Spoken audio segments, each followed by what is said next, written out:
Bonsoir à tous et bienvenue aux 19h sur la télévision du Burkina. Voici les titres. Ce 12 septembre, la communauté musulmane a célébré l'Aïd el-Kébir, ou la fête du sacrifice qui symbolise l'acte de soumission de Ibrahim à Allah. Dans cette édition, nous irons à Gawa pour voir l'ambiance qui a prévalu à la grande prière de ce matin. Et puis 2 morts et 1 blessé. Voici le bilan d'un accident survenu au quartier Kwa, à l'entrée ouest de Bobo-Dioulasso. Un accident qui a encore une fois de plus suscité la colère des populations qui réclament des mesures pour mettre fin à pareille situation. Ce matin, donc, les fidèles musulmans de Gawa, l'Insa, des autres localités du Burkina ont célébré l'Aïd el-Kébir, ou la fête du sacrifice. La place de la nation et le terrain des commerçants ont servi de cadre pour la grande prière de ce jour. Prière au cours de laquelle les fidèles de la cité du Bafouji ont invoqué la grâce divine pour plus de paix au Burkina Faso. Dramana Kaboré.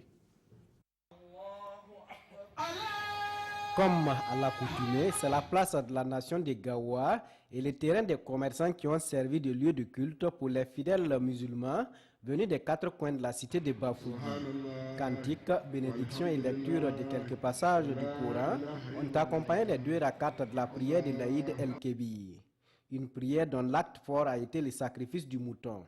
Tous les fidèles musulmans qui ont moyen ce jour, il faut égorger un bélier pour adorer ton Seigneur avec ces béliers-là. Des bénédictions de ça. Le sang qui coule là, les poils, tout est comme une bénédiction pour toi. Donc ça, on ne peut pas compter. C'est Dieu seul qui sait comment il faut récompenser celui qui a égorgé un bélier. Une délégation des corps constituée avec à sa tête le secrétaire général de région ont invité les fidèles musulmans à prier Allah pour qu'il protège le peuple burkinabé et qu'il instaure une cohésion sociale entre les fils et filles du pays. Le message essentiel que nous avons à donner à cette communauté, c'est de cultiver toujours la paix, la solidarité. Nous avons aujourd'hui en face de nous un monde absurde, un monde menaçant, un monde violent. Donc, il faut qu'on fasse bloc. Les musulmans, en célébrant la fête de l'Aïd el-Kébir, se rappellent de cet acte de foi, la grandeur d'âme, bref, toutes les qualités qui ont animé le prophète Abraham dans l'accomplissement du sacrifice du mouton.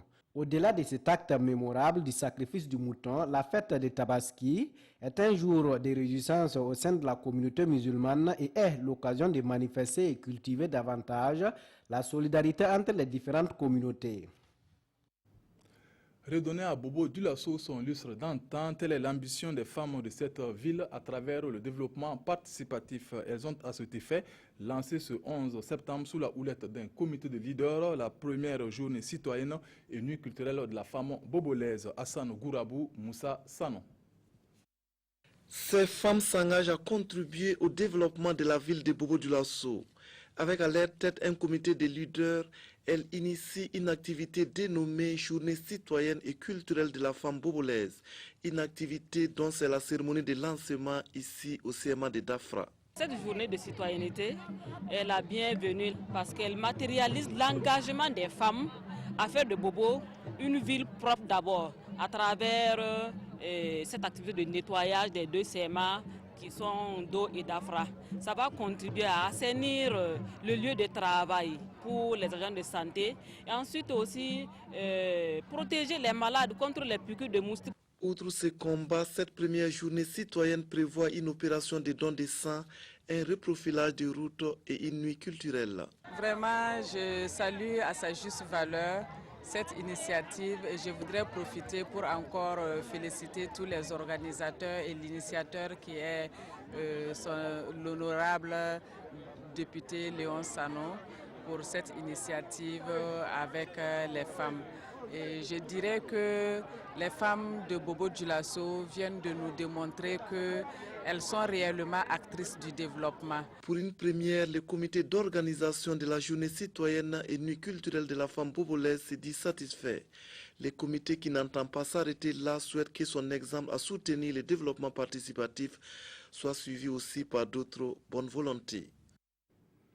Le Conseil régional du Nord veut désormais travailler avec toutes les composantes socio-professionnelles de la région. Il a organisé des échanges avec les OSC au cours desquels les différents acteurs ont convenu de la nécessité d'un cadre pour discuter des axes de développement. Une initiative qui devrait permettre à ces structures de participer à l'élaboration du plan régional de développement. Irénée Kabouré, Moussaki. Une prise de contact avec en ligne de mire l'instauration d'une communication pérenne entre le Conseil régional et les organisations de la société civile OSC du Nord. Pour cela, les deux parties se sont mis d'accord pour trouver rapidement ce cadre d'échange afin d'examiner les problèmes de développement de la localité. Nous pensons au niveau du Conseil régional mettre en place une cellule communication qui va nous permettre vraiment d'aller sur le terrain de la communication pour que les gens sachent ce que nous faisons en réalité et que nous aussi nous sachions ce que les autres font.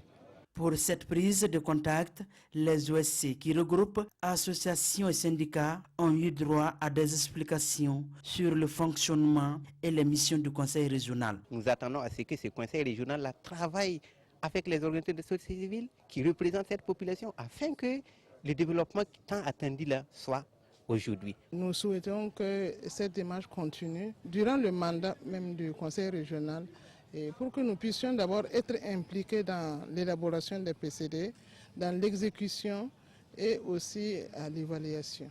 Le Conseil régional finance par exemple la construction des bâtiments sociaux et éducatifs au profit des populations. Et dans cette mission, il a besoin de l'appui des OSC. C'est pourquoi les deux parties se sont donné rendez-vous dans un futur proche pour l'élaboration du plan régional de développement.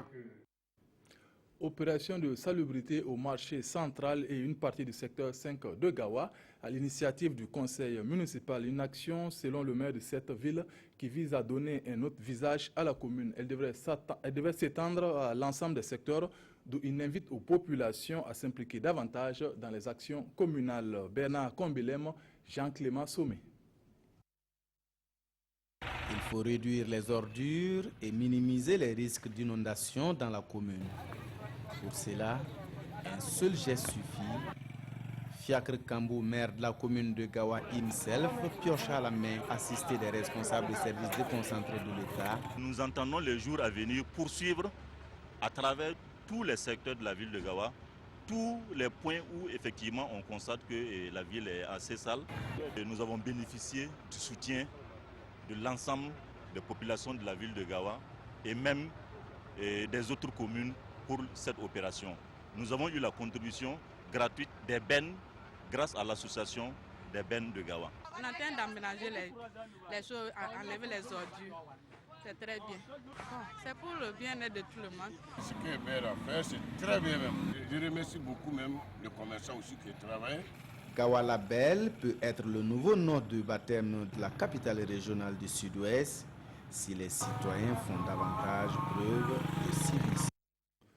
Comme annoncé en titre, un accident a causé la mort de 2 personnes et fait un blessé grave à Koua, quartier situé à la périphérie de Bobo-Dioulasso. Une situation qui a entraîné une fois de plus la colère des populations qui exigent la prise de mesures idoines pour prévenir de telles situations malheureuses. Bitibi Naon, Moussa Sanon. Grosse émotion ce vendredi à Koua. La route qui traverse ce quartier autochtone de Bobo-Dioulasso a fait des victimes. Bilan 2 morts et un blessé grave. Selon des témoignages recueillis sur place, c'est ce véhicule qui a percuté un groupe d'enfants se rendant de l'autre côté de la voie. Le véhicule qui a fait l'accident était devant nous et roulait à vive allure. J'ai entendu d'un coup le bruit des pneus, puis après j'ai vu des corps par terre. Le chauffeur est descendu les regarder. Il a ensuite fait des appels téléphoniques. Il portait un boubou blanc et tenait en main un tapis. Je pense qu'il se rendait à la grande prière de vendredi.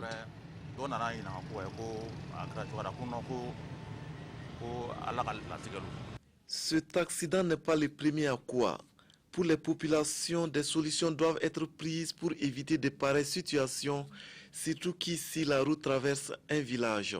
Il n'y a pas de matérialisation, donc les engins ils ont tout le temps de rouler comme ils veulent, puisque rien n'est matérialisé. Moi, mon souhait est que l'autorité essaie de voir. Moi, j'invite les parents à bien surveiller leurs enfants, surtout ceux qui habitent au bord de la voie.